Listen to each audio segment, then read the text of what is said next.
সুপ্রিয় ছাত্রছাত্রীবৃন্দ, আশা করি সবাই ভালো আছো। আজকের অনলাইন ক্লাসে তোমাদের স্বাগতম। গত 4টি লেকচারের ধারাবাহিকতায় বহুপদী ও বহুপদী সমীকরণ এই চ্যাপ্টারের উপর আজকে আমার 5 নাম্বার লেকচার। তো আমরা বর্তমানে এই চ্যাপ্টারের বিভিন্ন সমস্যার সমাধান করতেছি। প্রতি নিয়মেরই আমি চেষ্টা করতেছি একটা করে প্রবলেম তোমাদের সলভ করে দিতে, ঠিক আছে? তো সেই ধারাবাহিকতায় তোমাদের যে প্রবলেমটা এখানে লেখা আছে, এটা এই টাইপের বেশ কিছু প্রবলেম তোমরা পাবে, সেগুলি আমরা একই নিয়মে সমাধান করব, ঠিক আছে? তো এই টাইপের বেশ কিছু প্রবলেম একই সাথে পাঠ্যপুস্তকে দেওয়া আছে। এই নিয়মের যতগুলি অঙ্ক আছে সবগুলি একই নিয়মে আমরা সমাধান করব। সেই নিয়মটা কি হবে? তো এখানে আমরা সমস্যাটাকে দেখি কি বলা আছে। এত এবং এত, এখানে দুইটা সমীকরণ দেওয়া আছে। এত এবং এত সমীকরণ দ্বয়ের একটি সাধারণ মূল থাকলে প্রমাণ করে এটা সমান শূন্য। অর্থাৎ এখানে যে দুটি সমীকরণ দেওয়া আছে বলে দিছে এই দুইটা সমীকরণের একটি মূল সাধারণ হলে তাহলে আমাদের প্রমাণ করতে হবে p + q + 1 = 0। সাধারণ মানে বুঝতেই পারতেছো, যেটা এই দুইটা সমীকরণের মধ্যে একটি মূল সাধারণ, মানে একটি মূল আছে যেটা এই সমীকরণেরও মূল এবং সেটা এই সমীকরণেরও মূল, তাকে বলা হচ্ছে সাধারণ মূল। তাহলে সমাধানের প্রসেস, অর্থাৎ এগুলিকে আমরা বলি সাধারণ মূলের অঙ্কগুলি একই রকম। সাধারণ মূলের অঙ্কগুলি সমাধানের নিয়ম কি? এই দুইটা সমীকরণের একটি মূল আছে সাধারণ। আমাদের প্রথম কাজ হবে, ধরি সাধারণ মূল আলফা, অর্থাৎ এই দুইটা সমীকরণের যে দুইটা মূল আছে সেই দুইটা মূলকে আমরা ধরে নিলাম, সেই ওই সমীকরণের একটা মূল সেম সাধারণ, সেইটাকে আমরা ধরে নিয়েছি আলফা। তার মানে আলফা এই সমীকরণেরও মূল, আলফা এই সমীকরণেরও মূল। মূল মানে এই সমীকরণের সমাধান বা চলকের মান। তোমরা জানো একটা সমীকরণের যে মূল, সেই মূল দ্বারা সমীকরণ কিন্তু অবশ্যই সিদ্ধ হবে। যেহেতু আলফাটা উভয় সমীকরণেরই মূল, সুতরাং এই আলফা উভয় সমীকরণকেই সিদ্ধ করবে, ঠিক আছে? অতএব আলফা উভয় সমীকরণকেই সিদ্ধ করবে, তার মানে উভয় সমীকরণে x এর জায়গায় আলফা বসে দেবে। তাহলে আমরা কি পাবো? p⁴ plus q alpha plus 1 = 0। এটা একটা সমীকরণ এবং আলফা এই সমীকরণের মূল, তার মানে এই সমীকরণেরও x এর জায়গায় তুমি কি বসিয়ে দাও? আলফা বসিয়ে দাও। মূল মানে x এর মান। তাহলে কি পাবো? q⁴ plus p⁴ plus 1। এই হচ্ছে এই সমীকরণগুলির শুরুটা এরকম, এই অঙ্কগুলির। তো আমরা শুরুটা করলাম, আমরা আলফা সাধারণ মূলটা ধরে নিলাম, সেই সাধারণ মূল দ্বারা উভয় সমীকরণেরই সিদ্ধ হলো। সিদ্ধ হওয়ার পর এই দুইটা সমীকরণ নিয়ে আমাদের কাজ করতে হবে। তোমরা আগের ক্লাস, নিচের ক্লাস অর্থাৎ 9-10-এ দুটি সমীকরণ সমাধানের আর গুণন পদ্ধতি তোমরা দেখেছো। অবশ্যই তোমাদের মনে রাখতে হবে সে আর গুণন পদ্ধতিটা কি, ঠিক আছে? এখানে x y না থেকে কি আছে? আলফা² আছে, আলফা আছে, ঠিক আছে? তাহলে আর গুণনের নিয়মে আমরা দেখাবো 1 ও 2 হতে আর গুণন পদ্ধতিতে পাই। এরপরের প্রসেসটা এইভাবে আসতে হবে, আর গুণন পদ্ধতিতে পাই। এখানে x y আগে বলছি, একটা আলফা² আছে, একটা আলফা আছে। তাহলে আলফা² এর জন্য একটা, আলফার জন্য একটা, আর ধ্রুবকের জন্য 1, ঠিক আছে? আচ্ছা, যখন আমরা আলফা² এর নিচে কাজ করব তখন আলফা² বন্ধ থাকবে, শুধু সহগগুলি গুণ হবে q * 1 কোণাকুণি, q মাইনাস p * 1, এই দুইটার গুণ মাইনাস এই দুইটার গুণ, ঠিক আছে? এবার আলফার কাছে গেলে আলফা বন্ধ, যেটাতে শেষ এটাতে শুরু, তার মানে 1 দিয়ে শুরু, আলফা বন্ধ। এখন 1 * q মাইনাস p * 1। এবার ধ্রুবকের কাছে দাও, তাহলে ধ্রুবক বন্ধ, শেষ করছে এইটা দিয়ে, তাহলে এটা দিয়ে শুরু, p² pp গুণ করলে মাইনাস q গুণ করলে হবে q²। এইভাবে আমরা একটা সমীকরণ পাবো, ঠিক আছে? তো এখানে আলফা² আছে, এখানে আলফা আছে। আমাদের প্রমাণ করতে হবে কি? p + q + 1 = 0। আচ্ছা, এরপরে যাচ্ছি হলো আমরা, দেখো এটা তিনটা অংশ আছে, প্রথম ও দ্বিতীয় অংশ হতে পারে, প্রথম ও দ্বিতীয় অংশ হতে পাই। প্রথম অংশে কি আছে alpha square divided by u minus p equal to alpha by u minus p. ঠিক আছে। আচ্ছা, তো এখানে আমরা যে কাজটা করব, আমি এই সাইডে লিখি, উপর থেকে আমরা একটা আলফা বাদ দিয়ে দেব আর নিচ থেকে কিউ মাইনাস পি বাদ দিয়ে দিই। তাহলে alpha by 1 equal to 1 by 1, অর্থাৎ আলফা ইকুয়াল টু 1। আলফার আমরা একটা মান পেয়ে গেলাম। ঠিক আছে। এবার আমরা বলবো আবার দ্বিতীয় ও তৃতীয় অংশ হতে পারে, আবার দ্বিতীয় ও তৃতীয় অংশ হতে পারে।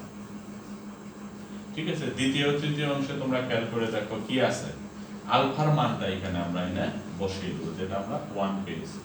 তাহলে এটি কি পাবো, 1 by q minus p equal to 1 by p square minus q square. ঠিক আছে। আচ্ছা, তাহলে আলফার মানটা আমরা বসিয়ে দিলাম 1।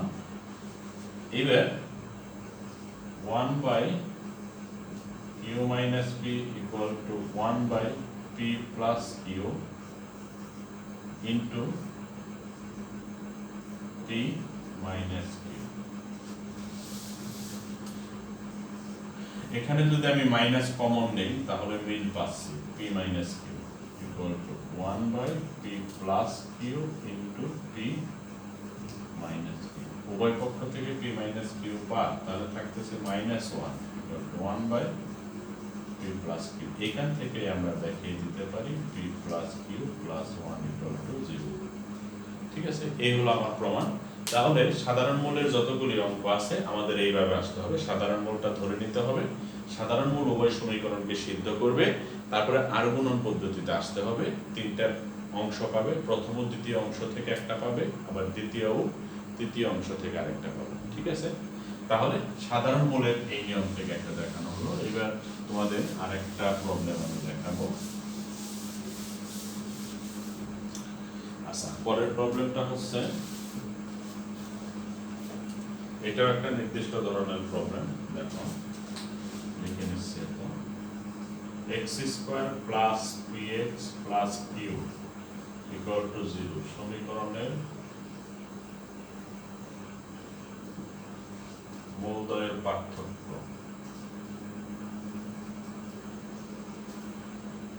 পার্থক্য 1 হলে প্রমাণ করো p square plus 4q square equal to 1 plus 2q whole square.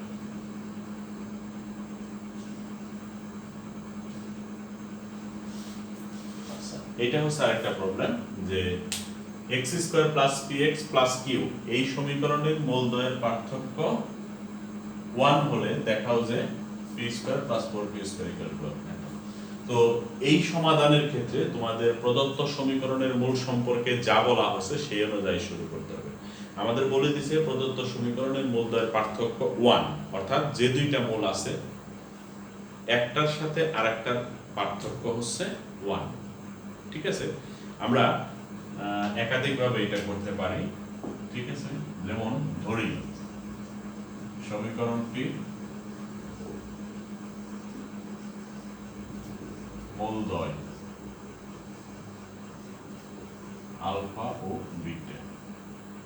ঠিক আছে। মূল দুটি ধরে নিলাম। তোমরা জানো একটা দ্বিঘাত সমীকরণের মূল ধরে নেওয়ার পর অবশ্যই আমাদের কি বের করতে হবে, মূল দুটির যোগফল এবং গুণফল। অতএব মূলদ্বয়ের যোগফল আলফা প্লাস বিটা, সূত্র কি minus b by a. B মানে কত, পি, এ মানে 1 লিখলাম না, এবং মূলদ্বয়ের গুণফল alpha into beta equal to c by a. C মানে কিউ, এ মানে 1, সেটা লেখা হলো না। অর্থাৎ যখন একটা দ্বিঘাত সমীকরণের মূল আমরা ধরে নিব, অবশ্যই আমাদের কাজ হচ্ছে মূল দুটির যোগফল এবং গুণফল বের করা, সেটা আমরা বের করলাম। এইবার শর্ত মতে আমাদের কি বলে যাওয়া আছে, শর্ত মতে মূলদ্বয়ের পার্থক্য 1, অর্থাৎ প্রদত্ত সমীকরণের যে দুটি মূল আছে এই দুইটা মূলের পার্থক্য 1। শর্ত মতে পার্থক্য মানে বিয়োগফল alpha minus beta equal to, এক্ষেত্রে কোন মূলটা বড় সেটা আমার জানা নেই, আলফা বড় না বিটা বড় সেটা আমি জানি না। মনে করো এখানে একটা আমি প্লাস মাইনাস দিয়ে দিলাম, আলফা বড় হলে পজিটিভ 1, বিটা বড় হলে নেগেটিভ 1, ঠিক আছে।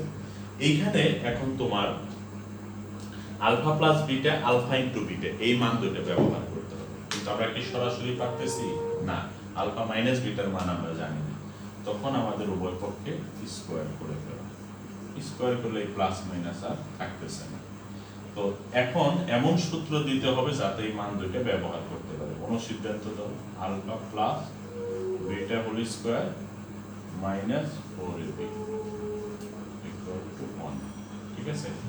a plus b whole square minus 4ab, এখানে আমরা মান বসিয়ে দেব এবার কার কার, আলফা প্লাস বিটা বা আলফা প্লাস বিটা যার মানে যে রয়ে গেছে মাইনাস p তার উপর square minus 4 into alpha into beta, alpha into beta মানে q ইকুয়াল টু 1, ঠিক আছে। আচ্ছা এবার আসো যে আমাদের প্রমাণে যেতে হবে। প্রমাণে এটা p square minus 4q equal to 1। তোমরা খেয়াল করে দেখো প্রমাণে p স্কয়ারের সাথে লেফট সাইডে কি দরকার, 4q স্কয়ার, সেটা কিন্তু নাই। তাহলে আমরা এক কাজ করি, p square equal to 1 plus 4q, এটাকে আমরা টানে নিলাম। এখন যেহেতু আমার p স্কয়ারের সাথে প্লাস দরকার 4q স্কয়ার, আমরা উভয় পক্ষে প্লাস করে দিলাম 4q স্কয়ার, এখানে প্লাস 4q স্কয়ার উভয় পক্ষে যোগ করে দিলাম, ঠিক আছে।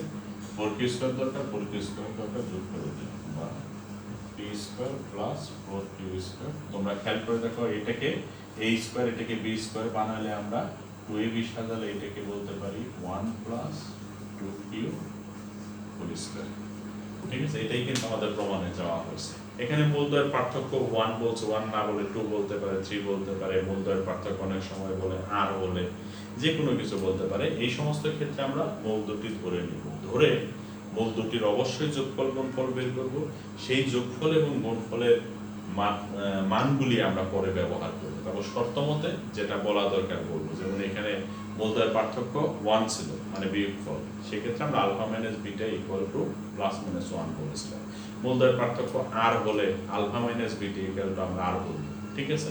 তাহলে প্রিয় ছাত্রছাত্রীবৃন্দ, তোমাদের দুইটা নিয়মের দুইটা অঙ্ক তোমাদের আজকে দেখানো হলো। তো আজকে এই পর্যন্ত থাকবে আজকের ক্লাস। নেক্সট ক্লাসে আমরা অন্য একটা নিয়মে তোমাদের যাব। তোমাদের আগেই বলা হচ্ছে তোমাদের দ্বিঘাত নিয়মের অঙ্কই বেশি, অনেকগুলি করা হয়েছে দ্বিঘাতের অঙ্ক। এবার হয়তো আমরা কয়েকটা ত্রিঘাতের অঙ্ক দেখব, তাহলে এই চ্যাপ্টার শেষ করব। তো তোমরা সবাই এই টাইপের সমাধানগুলি পাঠ্যপুস্তক থেকে দেখে নেবে, নিজেরা চেষ্টা করবে, আর সবাই ভালো থাকবে। আজকে এই পর্যন্তই থাকবে। ধন্যবাদ সবাই।